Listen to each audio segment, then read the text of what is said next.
Hello, everyone, and thank you for joining us today for Global IMMUNOTALKs.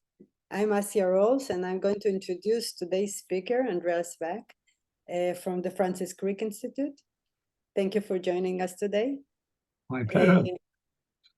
The speaker next week is going to be Isaac Chiu, so make sure to attend this talk as well. I hope you're familiar with the format of these talks. So first, it will be my pleasure to introduce the speaker, and then I have a question to ask you, more personal one.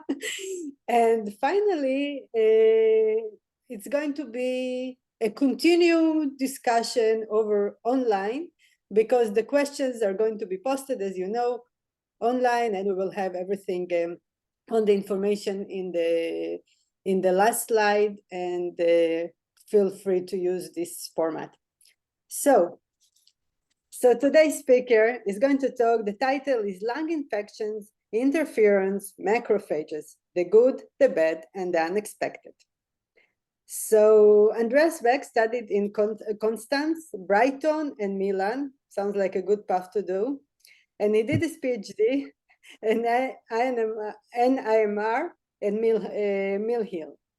He then moved his research to the Institute of Novartis, vaccines in Siena, in Italy, again, not a bad choice, to work on hepatitis C virus, how it modulates human immune cell functions on the action of vaccine adjuvants and on the next generation of influenza vaccines.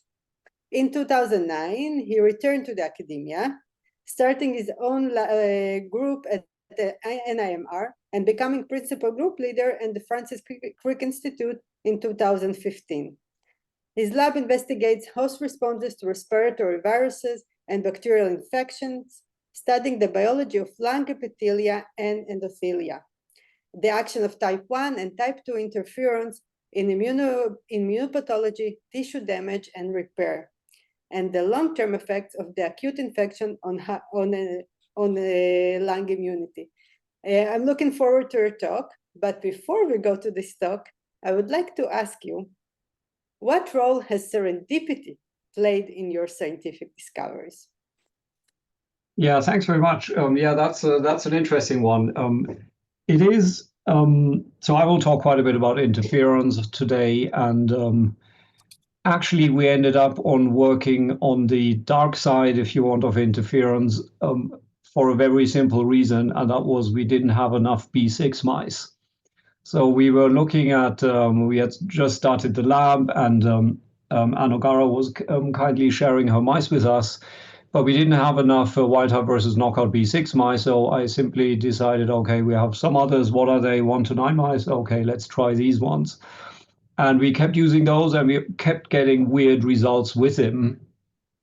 And we, at the end, decided to follow up on these results. And that was really the beginning of a whole string of work in the lab. So serendipity was actually quite important in my scientific career. And I think I tell this not only to tell a good story, but I think the lesson one can take from that is that if Mother Nature shouts at you, and if there is a strong phenotype that comes your way, don't just walk away because it doesn't fit your plans, and just listen to it and see if there's something in it. And there may be all sorts of reasons, all sorts of artifacts, but maybe it's a real thing. And I think if a phenotype is strong enough to be visible to you without you having to tweak the system, it's a pretty robust and good phenotype, and that's what we did in the end, and that's how a lot of the interferon work in our lab started. It's a really important lesson. Serendipity meets a prepared mind. So, exactly. Yeah. And I really hope that I think everyone has these opportunities in life, and I hope they take the lesson. It will have similar impact, that they can tell the story as well in good opportunities. So thank you very much. And please share your presentation, and we will be... Okay, thank you. I will share my screen now. Okay, can you see this? Yes, but still not in presenter mode. I have to see where this went.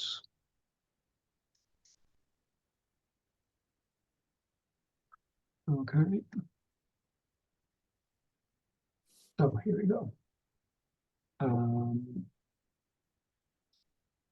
Yes, perfect. Is this better? Yeah, yeah, exactly. Perfect. Thank you. Excellent. Thank you, Asia, for your very kind introduction and for having me. I think the Global IMMUNOTALKs is a fantastic initiative. It all saved us from depression during COVID, and it's a great initiative for accessibility. So, as you mentioned, I will today tell you a story about the role of interferons and macrophages in lung infections, and the fact that not everything is necessarily as easy and linear as we thought and as you might think. So just by way of an overview, so I'm an immunologist by training, so I'm interested essentially in host determinants of disease severity in lung infections. And this essentially boils down in the lab into three areas of activity. We're quite interested in interferons and inflammation. We also spend a lot of time on the biology of lung epithelia and endothelia because we think it's really important to have this on the radar when you want to understand lung infections. And we are interested in the long-term effects of acute self-resolving infections beyond recovery, essentially. So out of this, I will, the viruses that we use, the infections that we perform in the lab are listed here. It's both viruses and bacteria, and also co-infections, because that's an important clinical feature as well. So the two stories I'm going to tell you about today are first about alveolar macrophages, and whether or not there's anything to say about them after an infection, and then the role of interferons, and in particular of type 1 interferons in antiviral immunity.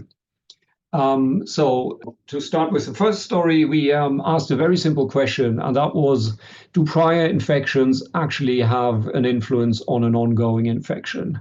And on this time arrow here, all of us will be somewhere between one and the next infection. Most likely all of us are beyond SARS-CoV-2 now. And we model this mostly in mice very badly for the simple reason that our experimental mice live a far too clean life. And therefore, any experimental infections that we give them is most likely going to be their first infection. And that is, of course, different to what happens to us walking dirty streets for all of our lives. So Helena Egerter in the lab decided to set up a system to study this. So she infected mice or not, and waited for 1 month to then come back with a completely antigenically, completely unrelated pathogen to essentially see if there are differences. We know that roughly after 2 weeks of the flu infection, the weight loss is recovered, the inflammatory infiltrate is gone, the lung damage is largely gone. So you're essentially reaching a new steady state. And then we waited for another 2 weeks to really have a steady state.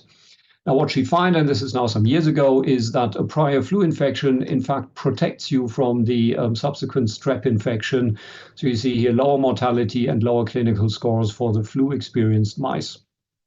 And an important disclaimer here, of course, I should say, this has nothing to do with bacterial superinfection, which normally you do by superinfecting a mouse on day, let's say, between 3 and 10, and you have a massive synergy there. This is a different case. There's never the two pathogens present in the same lung. So she found this, and so we wondered what is different on day 28 post-flu when we come in with strep. What is different in the lungs of these mice versus these mice to lead to such a different outcome? And one of the key differences that we found was this population of lung alveolar macrophages that doubled in frequency and in absolute number. Another thing that we found different is that very early after the strep infection, we would find pretty high levels of IL-6 in the flu-experienced lung, but not in the naive lungs. So we were wondering, of course, if these cells had to do something with this cytokine here. So Helena purified macrophages out of these and out of these mice, plated them out, stimulated them with a bacterial TLR agonist in vitro. And as you can see here, it was in fact this population of alveolar macrophages that produces far more IL-6 than the equivalent population coming out of a naive lung. So Helena was happily walking off and saying, now I study innate training or trained immunity. And I said, yeah, but before we do that, we should really make sure that we're comparing like for like here when we compare these two populations. And the reason for this is essentially shown here. So as most likely most of you know, tissue macrophages can be seeded. In most cases, they're actually seeded during fetal development, where precursors immigrate into the developing organs and essentially form a population of self-renewing cells that are completely independent of bone marrow input, which is different to most of the immune cells and the standard dogma that immune cells essentially are born all in the bone marrow. However, when you have a strong insult on the lung, these cells can diminish or almost completely disappear. At the same time, there may be monocyte recruitment, and these monocytes can then essentially transform into macrophages and become part of this family. And we thought we should have a close look here and what is happening in our situation. And since the egress of monocytes from the bone marrow is CCR2 dependent, we use for that CCR2 knockouts, and we use bone marrow chimeras, which allow us to mark up these cells in a different way to the bone marrow cells. So what we did is essentially we use a slightly different protocol to what most people use. We use busulfane to make chimeras. The reason is it's a milder treatment, therefore our alveolar macrophages are not affected by that, and that's important for our model. The price we pay for that is that you don't have 100% chimerism, so you only poke a hole in the bone marrow, transfer in a congenitally marked bone marrow, and then you have a roughly 50-50 chimera. We wait for 6 weeks for reconstitution, and then we either infect or not, and wait for another month to then have a look in the lung. Now, I'll show you first as a sort of negative control the neutrophils. And since, as I said, you have roughly 50-50 of donor and recipient cells in the bone marrow and in the blood, and that holds essentially for neutrophils when you look in the lung. So here you have roughly 50-50, both in a naive lung and in a lung 1 month post-flu.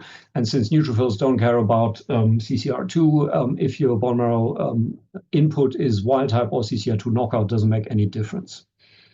If, however, you look at alveolar macrophages, the picture is completely different. So first of all, if you look in the naive lungs, you see that 80 days after you've made this bone marrow, still this bone marrow has not contributed to the pool of alveolar macrophages in the naive lung. There's essentially a negligible population here. If you look 1 month post-flu, the situation is completely different, and now you have a massive contribution of bone marrow-derived cells that are part of this. And this is CCR2 dependent, because if we use a CCR2 knockout bone marrow to do the same thing, this doesn't happen. So based on this and other data, we concluded that post-flu, the seemingly uniform population is actually composed of 2 different subsets, one of them being monocyte-derived and essentially coming from blood monocytes. Now, I've shown you just a few slides before that this population as a whole produces much more IL-6. And of course, we were now interested in the question, which of these subsets will make this IL-6?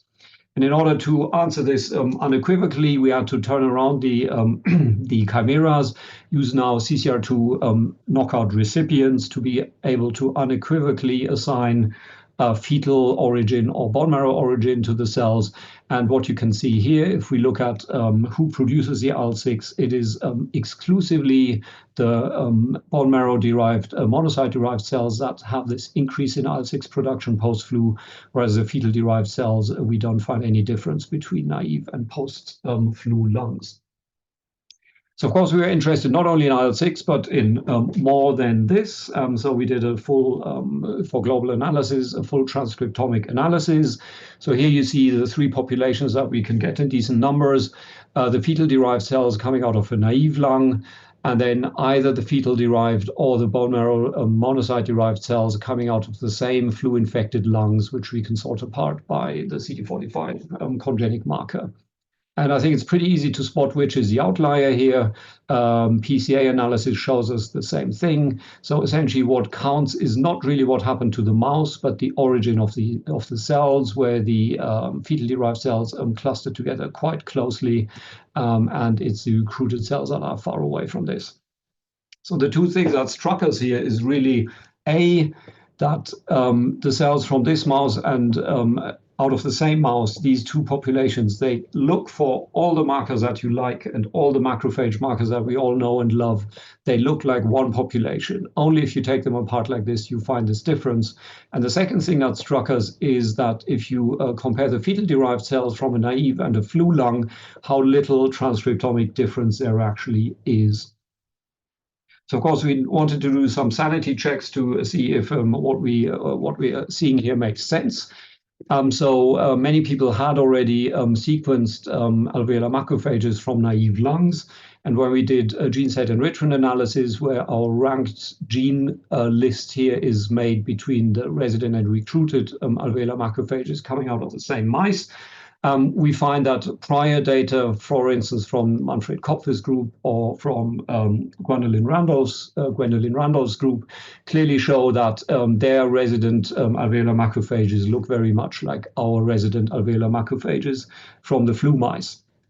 There was an early work from Claudia Jakubczyk's lab where she defined resident and recruited alveolar macrophages by just a few genes that she found. So if we use these genes as a gene set, we find complete overlap of her data with ours. So the genes that she finds in resident alveolar macrophages clearly map to our resident cells, and the genes she finds in recruited alveolar macrophages completely map to our recruited cells.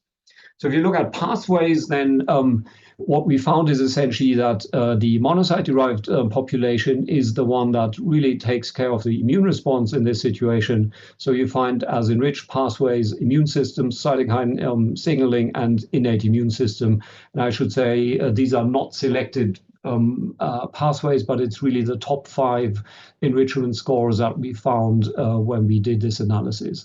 And in the top pathway, the third highest gene in terms of differential expression is actually IL-6. So we were very happy to see that again.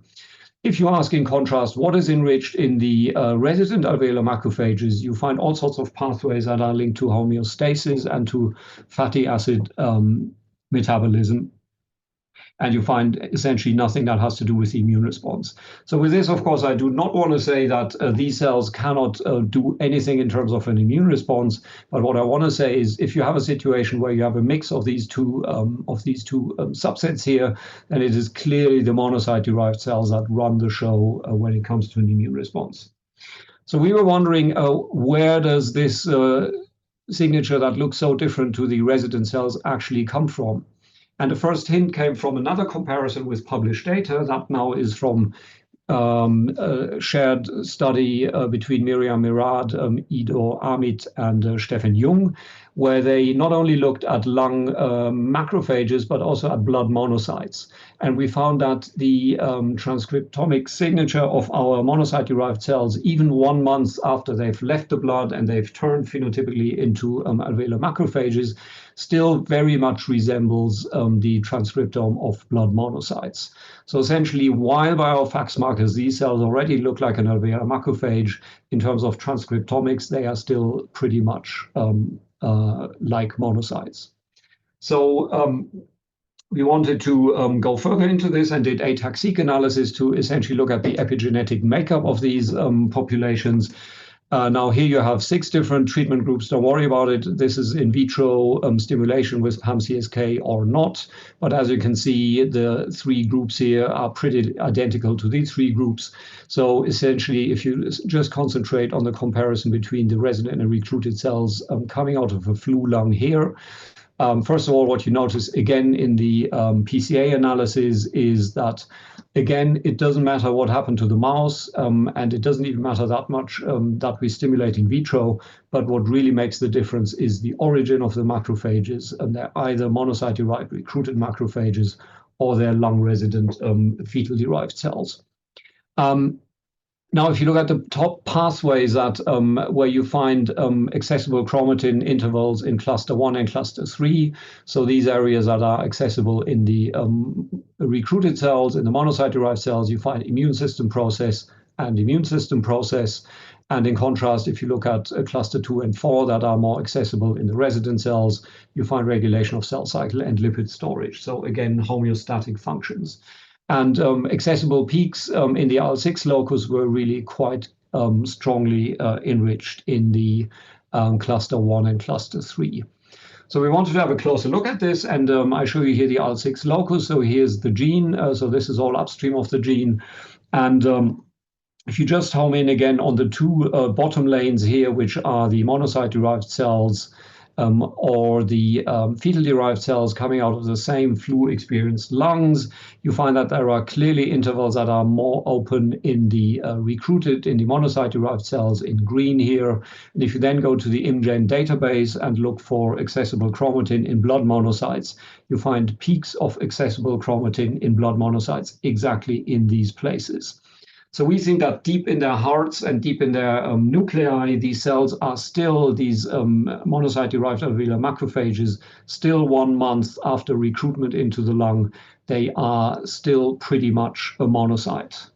So we coined the term monocyte legacy for this because we think that the leftover of their prior monocyte identity explains pretty much about the characteristics of these cells, and in particular the high reactivity that we find of these cells we think is due to their monocyte legacy, because we know that monocytes are highly reactive and produce a lot of cytokines. Now, I mentioned training in the beginning. Is there a training component in all this? Now, if you use as a definition for training the one that I prefer, which is stimulus-dependent epigenetic changes in a cell and its precursors that will lead to a long-term functional change, then we think that actually there is no training that we can spot here in our data set. Because the fetal-derived cells that we see in a naive lung and in a flu-experienced lung, they don't look different, neither in terms of function or transcriptome or epigenetically. The high responsiveness that you find in the total population of alveolar macrophages post-flu is essentially driven by the monocyte-derived cells, and their transcriptional profile and functional profile is essentially very similar to their prior monocyte identity. So even these cells haven't really necessarily taken any imprint, but they just continue to be as reactive as they were before.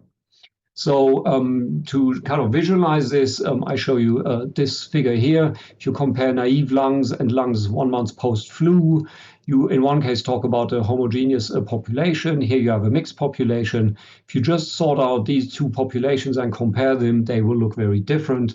But if you take this composite population here into pieces, either by using Siglec-F, which is a fairly good marker to do this, but you need to test this in bone marrow chimeras or by some lineage marker approach, or you take them into pieces as we did by in bone marrow chimeras by congenic markers, then you find these three populations and you find these to be very similar.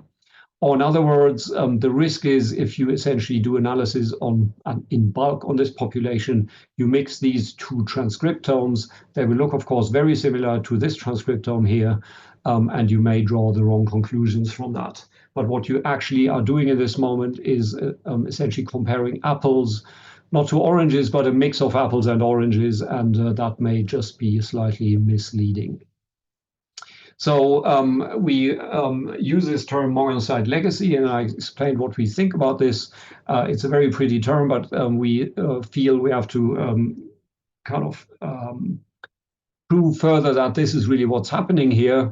And we think the beauty of this is that this is a testable hypothesis, essentially. So if it is true that the high reactivity of the monocyte-derived cells is essentially just due to their prior identity, then it may be pretty stereotypical, meaning that they produce the same cytokines, they are reactive to the same stimulus, independently of what conditions they find in the lung they are recruited into.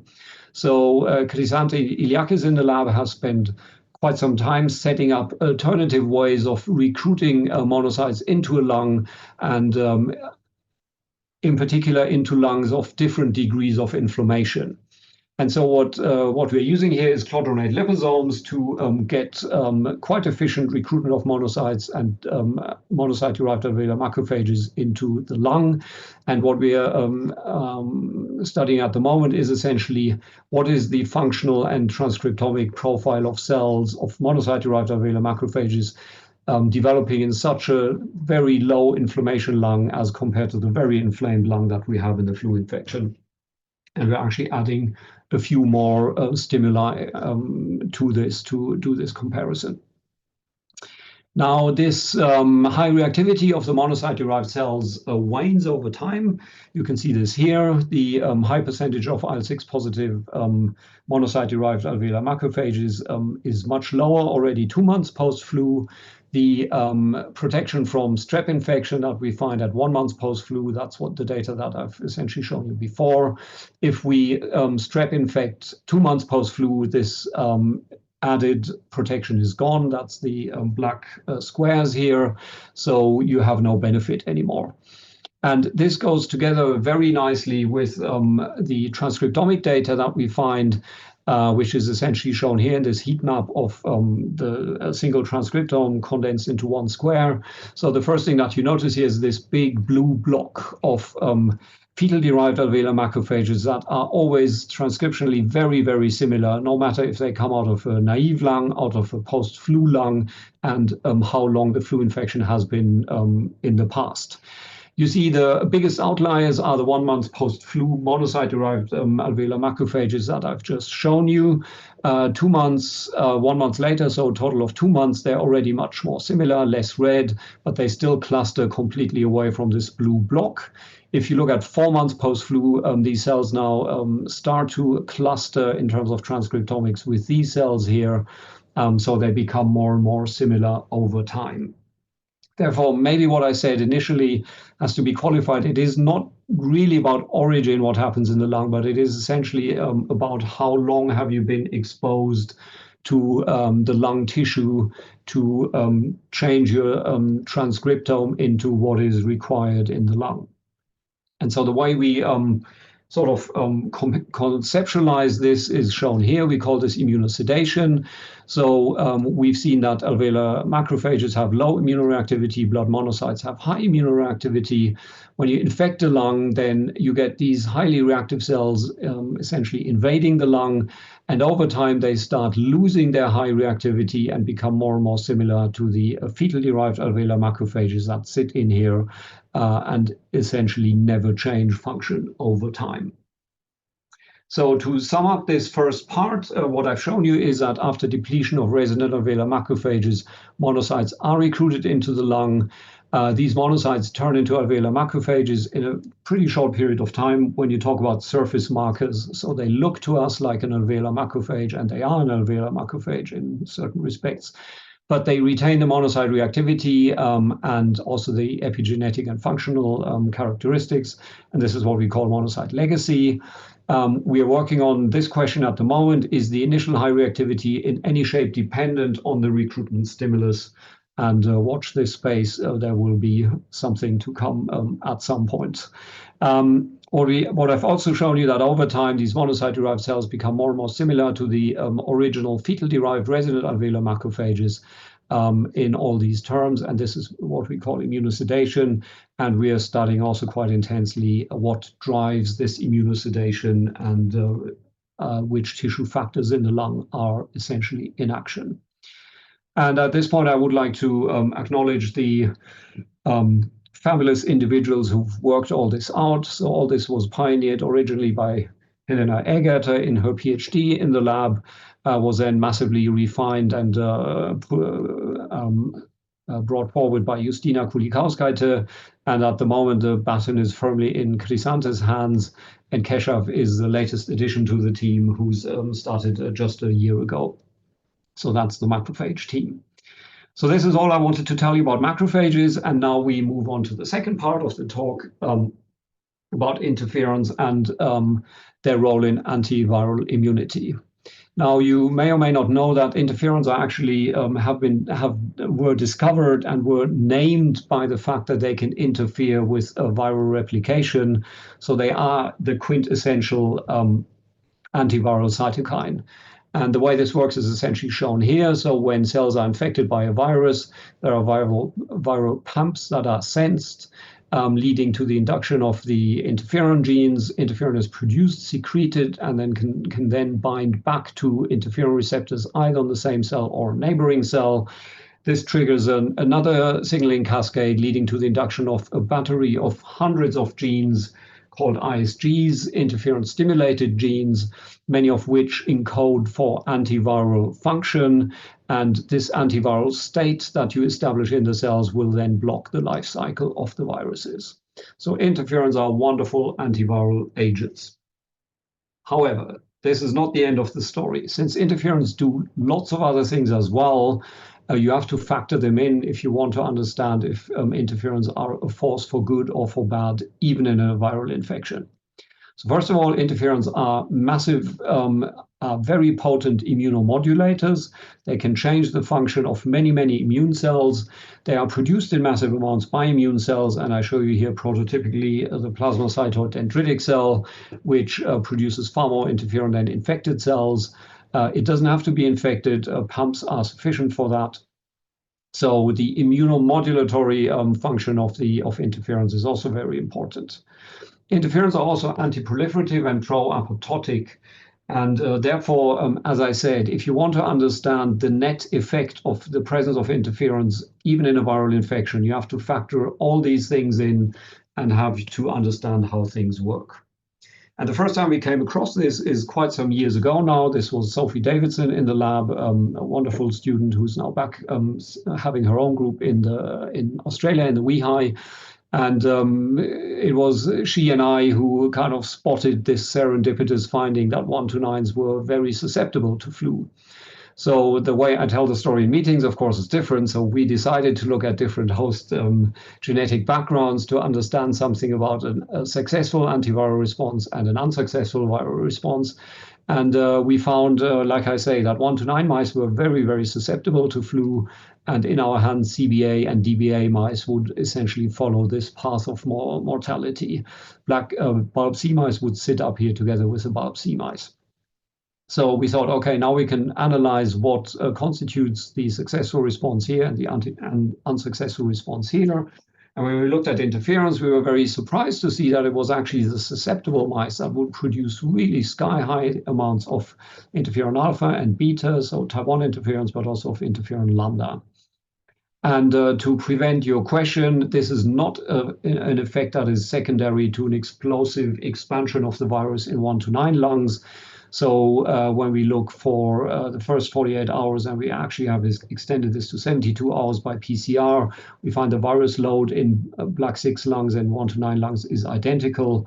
And even later on, when we do this by plaque assay or TCID50 measurement, it's the same. We also know that when we purify cells from black 6 and 1 to 9 mice and plate them out and stimulate them with an inert stimulus, these cells produce much more. The 1 to 9 cells produce much more interferon. So it's somehow hardwired into this genetic background. So we decided to do the genetic experiment and take away interferon signaling from the 1 to 9 background.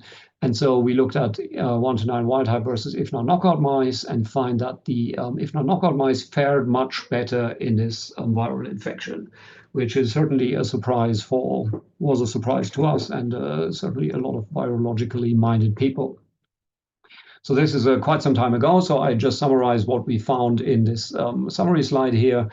We found in 1 to 9 mice that they have far more PDCs than B6 mice. On a per cell basis, these PDCs produce far more type 1 interferons than in B6 PDCs. This leads to a massive recruitment of inflammatory monocytes in an interferon-dependent way. These monocytes upregulate TRAIL in an interferon-dependent way. TRAIL is an apoptosis-inducing ligand, which when binding to DR5, which is upregulated on lung epithelia in an interferon-dependent way, causes massive apoptosis of these epithelial cells. And I show this to you by a tunnel staining here, so where you can see that infected wild type 1 to 9 mice have this massive epithelial apoptosis going on, shown in bright green here. If you take away interferon signaling from this background, this apoptosis goes down big time. And if you infect instead of a 1 to 9 a B6 mouse, which have much less interferon, this is what happens. So over the years, we've essentially devised several ways to cure the 1 to 9 mice from their severe influenza. One I've described to you, genetically, you can take away the interferon receptor. You can also block the interferon receptor by blocking antibody. You can deplete PDCs out of these mice as one of the sources of massive interferon happening. You can neutralize the interaction between TRAIL and DR5. Or you can use TLR7 antagonists, which essentially block the influenza-dependent induction of type 1 interferon, specifically in PDCs, because they recognize flu virus by TLR7 and by nothing else. So to put this into context, essentially what we learned from this is that influenza infection doesn't induce type 1 interferon, which not only generates an antiviral state in epithelial cell, but it also induces immunomodulation, which can either contribute to protection or to pathology. And it just so happens that the 1 to 9 genetic background lives on the higher end of the interferon production here. We think there is essentially a dose-dependent relationship here. So moderate interferon responses are rather on the protective side, and very high interferon responses are rather on the pathological side. And B6 are in a sweet spot here, and the 1 to 9 mice are essentially on the pathological side. Therefore, if you take away type 1 interferon signaling out of this genetic background, mice are better. Now, you could, of course, ask, it's great not to die from immunopathology anymore, but if this means that you can't control the virus, then you have essentially exchanged only one problem with another problem. So we wondered what would happen to the virus in these mice. And I've shown you already that we didn't really find a big difference in viral load in the lungs. So we looked out for other components that can do this, and the new kid on the block at the time was interferon lambda, or type 3 interferon. So we wondered if interferon lambda maybe could stand in for type 1 interferons in the protective effect in our epithelia. So just to give you a very, very brief summary here, essentially the receptor for lambda interferon is different to the type 1 interferon receptor, but the downstream signaling is essentially identical, and therefore the gene set induced by lambda exposure to cells is identical, or mainly identical, with nuances, of course, to that induced by type 1 interferon. The biggest difference is that this receptor is expressed only on epithelial cells, whereas the type 1 interferon receptor, as you probably know, is supposed to be ubiquitous. So we wanted to see if on epithelial cells, which are the main target of flu virus, and we think the only cell where you really have productive infection and replication in an organism, if in these epithelial cells interferon lambda could stand in. And in order to do this, Stefania Crotta in the lab had set up an organotypic culture system, which essentially consists in digesting epithelial cells out of a trachea. And when you plate them on a transwell and wait until they're confluent, you can then remove the liquid medium from the upper chamber.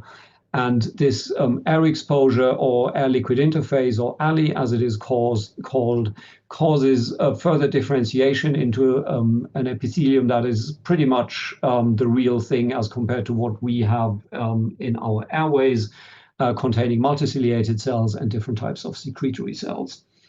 Now, the beauty of this system is that you can feed in your favorite knockouts and still have a primary cell culture. And you can also have collaborators anywhere in the world who can simply send you these tracheas. And they're quite robust, even if they get stuck in customs in post-Brexit Britain. They can survive for 2 or 3 days, and you can get decent cultures out of this. So we teamed up at the time with Peter Steheli, who had these 4 different genotypes here. So we got tracheas that were either single deficient in the type 1 or type 3 interferon receptor, or double deficient. And what you see here is the transcriptional response of these epithelial cultures to influenza infection, so PR8 infection here. And as you see, the single knockouts essentially have the identical transcriptional response as the wild-type cells, and it takes the double knockout to have these big holes in the transcriptional response here. All these genes in here are interferon-stimulated genes, unsurprisingly, and it is only this epithelium that cannot control the virus anymore, but these epithelium can all do it. So what we can add now to the scheme that you have seen now already several times is that influenza not only induces Taiwan interferon, but it also induces lambda interferon, which can act on the lung epithelia that have the receptor and essentially induce an antiviral state in these cells. And this doesn't happen on immune cells simply because they don't have the receptor. So downstream of both receptors is STAT1 and STAT2. I show this here to essentially go through a bit of the historical data, which was a little bit contradictory. And essentially what I've shown you now is that if you use on a 1-to-9 background Taiwan interferon receptor knockout, you maintain the antiviral state. But in some of these early papers, people, and that was prior to lambda, people thought that STAT1 is only downstream of Taiwan interferon. So people used the STAT1 knockout almost synonymously to an IFNAR knockout. And if you do that, of course, if you use a STAT1 knockout, you remove the possibility to control the virus, because also signaling downstream of the lambda receptor doesn't work anymore. And so this made a lot of sense to us, and this is essentially where we were. And we were wondering, based on this scheme, what would happen if you treated mice with either lambda or Taiwan interferon. And based on this scheme, of course, we had certain predictions. We thought alpha could be good, but it could also cause problems, because you may end up on this side of the equation here, and lambda may be better. And so I show you here two different ways of doing these treatments. If you treat uninfected mice, so you treat them prior to infection, then both alpha and lambda win. The mice really are fine. They don't even lose weight that much. They all survive. Both interferons are protective. If you look at the situation that perhaps is clinically more relevant, and that is you start treatment only once or the symptoms set in, that is on day 2 in our mice, you essentially find that now the treatment split up, and lambda is good for the mice, but alpha actually further aggravates infection. So we wondered, based on the data that I've shown you in the last 10 minutes, can we explain this by the different functions of these interferons? And we found that, as we expected, both lambda and alpha interferon are antiviral, so they reduce the viral load in the lung, but it's only alpha that is pro-inflammatory. So if you look here at IL-6 production, that is enhanced by alpha treatment, if you compare this to an infected, untreated mouse, but lambda doesn't do anything. So based on this, lambda continued to be the poster child of the family. You don't have any of these complications here. And this was then also quite visible when COVID came along, where our paper was used as a argument in the case of promoting lambda essentially for treatment of COVID-19.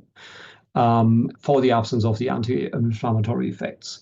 Now, we at the time were already a little more skeptical, because we were already working on the anti-proliferative effects of interferons, and this is what I want to show you in the next slides. So this is essentially based on my puzzlement when I went to interferon meetings. Then in the morning you would have the oncologist session, and everyone would talk about anti-proliferative effects. Then in the afternoon, you would have the virology session, and everyone talks about the antiviral effects of interferons, and everyone seems to have forgotten that at the same time, they're also actually anti-proliferative. So Jack Major in the lab decided to have a look into this. And just to set you all on the same page here, this is the kinetics that we find in lung infections, and we think this goes a long way to describe what happens in mice with different viruses, but actually also in humans. So viruses tend to peak really quite early in the infection, and then they're on their way down. And the reason why they peak so early is because the interferons also peak so early and make life difficult from then onwards for these viruses. However, interferons can linger around, and you find here in flu-infected B6 mice, there is a second peak of Taiwan interferons, and also interferon lambda is around for quite some time. And maybe we thought this may have to do with the moment of peak morbidity and peak severity of the disease, which is far later than the peak of virus. So you see here maximum weight loss is day 7, maximum lung infection and inflammation is actually on day 7. So Jack set up a protocol to prepare epithelial cells out of lungs and then look at the proliferative response to infection by staining for Ki-67. And here you can see type 2 alveolar epithelial cells. So first of all, we find that what the textbooks say is actually true. At steady state, the lung is a very quiescent organ. You have very little apoptosis and very little proliferation of epithelia. But then after infection, you have a relatively slow onset, but then really high levels of Ki-67 positivity in these epithelial cells. Now, if you overlay over this time point, the time point of interferon production that I've just shown you in the previous slide, you can see that there is this window here where proliferation sets in already and interferons are still lingering around. So we thought there is a case for wondering if one could influence the other. So Jack first looked at exogenous interferons that we would add to the mice. And so here we give type 1 interferons, alpha or beta, really late in infection so that virus load is not affected anymore. And we do this in bone marrow chimeras where the immune system cannot see these type 1 interferons because we don't want to study an exuberant immune response here. We want to study direct effects on structural cells in the lung. And as you can see, both alpha and beta are quite good at reducing the proliferative response to infection late in infection.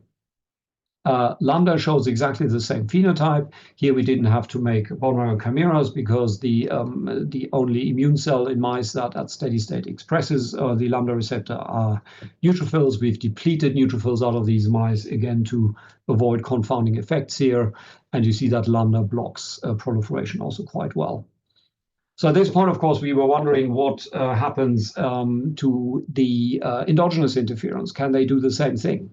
So when Jack looked in type 1 interferon receptor knockouts or lambda receptor knockouts, he found that late in infection, I believe this is day 12 as well, you find higher proliferation in the epithelial cells as compared to wild type controls.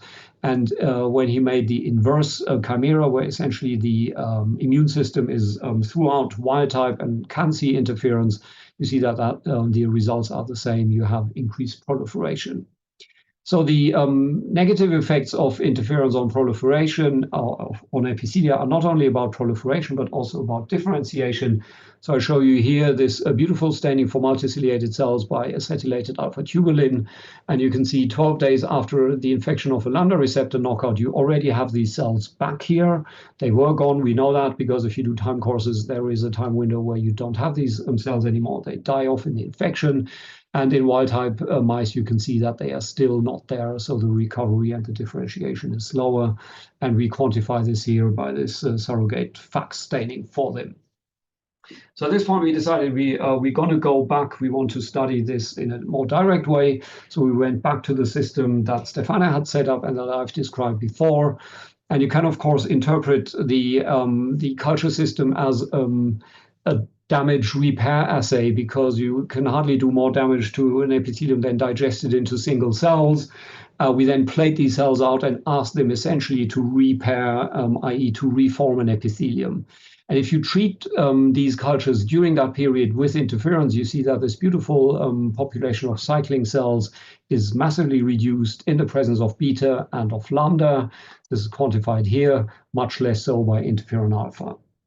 When you look at differentiation, here we essentially cut out the whole membrane of the transwell, and every dot here is a multiciliated cell, again stained by acetylated alpha-tubulin. You see that upon lambda treatment, there's hardly any differentiation. And this is reflected in PCR data that we have, so ciliated markers, but also markers for differentiation of secretory cells are massively reduced over time in these cultures. And you always find that lambda is most potent more than beta, and alpha often doesn't do the job. So we used this in vitro culture then for a massive RNA sequencing exercise, which I will not show to you, but this allowed us to look for upstream regulators, which would essentially mediate the interferon effect on proliferation. And we found a very hot candidate here, which was P53. So Jack grew alley cultures from P53 knockout mice. And you can see here that the massive reduction in cell numbers that we find upon interferon treatment in these cultures is completely absent in the absence of P53. Also, if you look at cells in cell cycle, this nice arc that I've just shown you, the reduction we find in wild type cultures is gone. So P53 is also upregulated by interferon treatment in vivo. I don't show this to you, but what I do show to you is that the the downstream effect of everything I've shown you in the lungs is essentially that you have a compromised barrier in the presence of interferons. So if we look at red blood cells, late in infection in the bronchoalveolar lavage fluid, this is reduced in the lambda receptor knockouts. You can see here the red pellets in the wild type bowel, and this is not here in the lambda receptor knockout bowel. And what we then did is to use bacterial superinfection early after the flu infection on day 8 as a marker essentially for barrier integrity. And what we find is if you infect with Streptococcus a chimera where the epithelial cells cannot see lambda, these chimeras fare better than the chimeras where the epithelial cell can see lambda interferon. And this also translates into a higher bacterial burden and systemic spread. So this work was published back to back with another piece of work that showed the same from Ivan Zanoni's lab. This was led by Achille Broggi.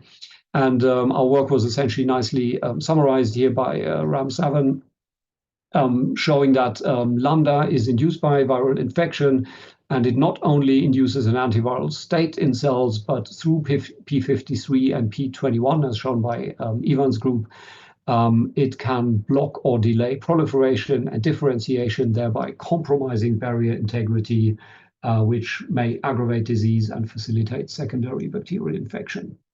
So to come back to the scheme that I've shown you before, now the poster child also gets a little bit of bad press here.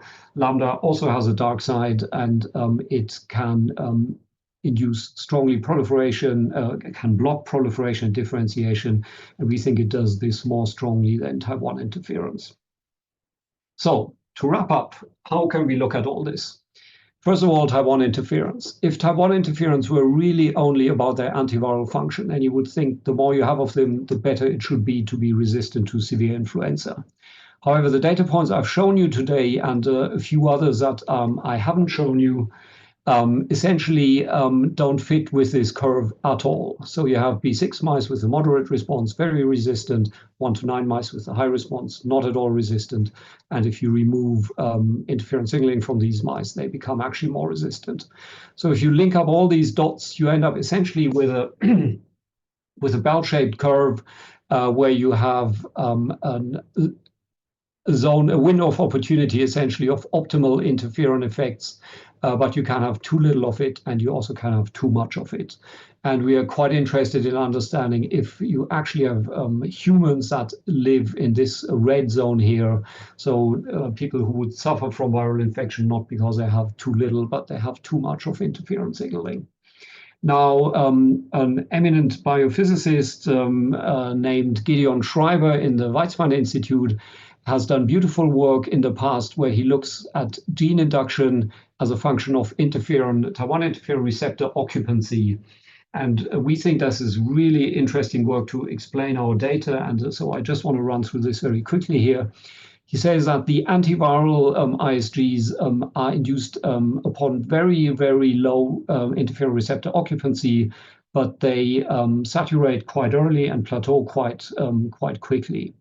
There is a second group of genes that are responsible for these functions, and he calls them tunable genes because the degree of induction is really pretty linearly linked to the degree of interferon receptor occupancy. Now, if you do the very simple mathematical operation of A minus B, you end up with a curve that looks very much like the curve we got out of our in vivo data. And this is, of course, brushing with a very broad stroke, essentially saying everything antiviral is good for you, everything here is bad for you. This is not the case, but I think it's still an interesting model to start thinking about what is happening here. Another way of looking at all this data is essentially a kinetic view, if you want. When do things happen? So we think that an optimal antiviral response is if your virus runs up really quickly, you want your interferons to come along very quickly to block the viral life cycle. But then you want these interferons also to disappear as fast as they can, because you don't want them to further fuel inflammation and impede lung repair. And what we think this can go wrong in more than one way. A pretty common way we think is, especially for instance, in some of the elderlies, probably that the interferon response sets in rather slowly. Therefore, the virus can really run up to sky-high levels. It is then cleared rather reluctantly. It takes quite some time. Interferons don't go away because you still have virus around, and therefore you fuel inflammation massively by both the virus and interferon, and you suppress repair through the anti-proliferative effects I've just shown you. And then we think what we see, for instance, in the 1 to 9 mice, it's also possible that simply your interferon response is not very well regulated and stays on, and you get the same effects that you see here. Is there any data out there that goes along these lines in humans? Yes, there is. So there is data from the early days of desperation in COVID, times where people threw at patients whatever they had. And there was this study coming out in 2020, I believe, and this is alpha interferon, where this group from China showed that compared to untreated patients, getting interferon alpha early in the infection was good for these patients, but getting it late in the infection was actually bad for these patients. So this is all I wanted to show you today. And of course, the most important slide here, this is the wonderful group of people I work with. I've called out the green team, the macrophage team. We have a new addition to this since yesterday. That's Alicia Dierlam. She's not yet on here. The red team is essentially all the people who've been involved in interferon responses. So this was pioneered by Sophie in the lab, and big contributions from Jack and from Julie, and Stefania here is the epithelial guru, and Katja is the in vivo guru who helped with all this work. We have great funders. We have wonderful collaborators in the CRIC, but also outside. I mentioned Peter Stehli, also Rune Hartmann's group, Ivan and Akile in Harvard, and more recently, Callum Bain and Walter de Jong at the University of Edinburgh. And with this, I thank you very much, and I will go to Twitter and answer your questions. Thank you very much. It was fascinating, and I'm sure there are going to be a lot of questions. I know I have a lot. So thank you all. Please use the Twitter account X. As you can see here, you just need to search for the Global IMMUNOTALKs and ask the questions there. So thank you very much, and have a good evening. I'm typing, so you will have to wait for your responses because I will be just like this, but I will try to respond to everything. I'm sure it will be fine. So thank you, everyone. Thanks for having me. Bye-bye.